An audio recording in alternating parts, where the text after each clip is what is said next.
ένας Καυκάσιος Γιάννης Χαραλαμπίδης, του Κόροβου.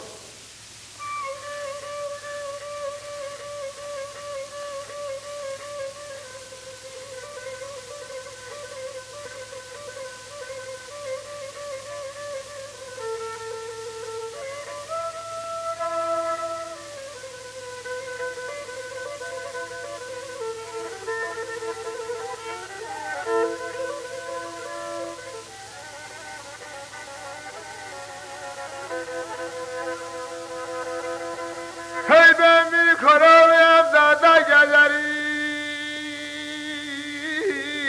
dağda gezerim, babam dağda gezerim. Eser rüzgarda şu da sözlerim.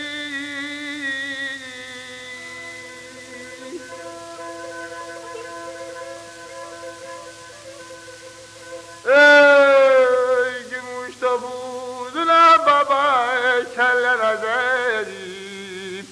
Ver yolun pacini, gel getir beni, gel getir beni.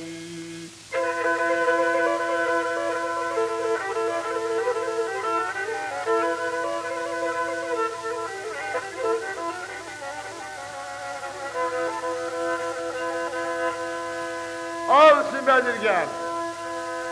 Ben Ermeni değilim, başı şenliyem, baba en başı şenliyem, başı şenliyem. Ben de bu yerlerin şahın kuşuyem.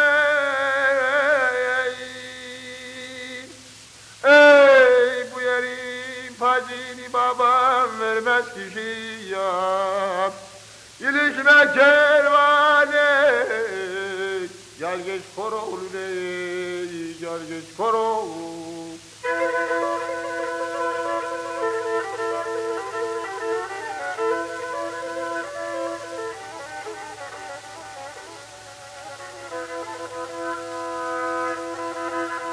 Koroğlu'na Bedirgen cenge durdular, babam cenge durdular.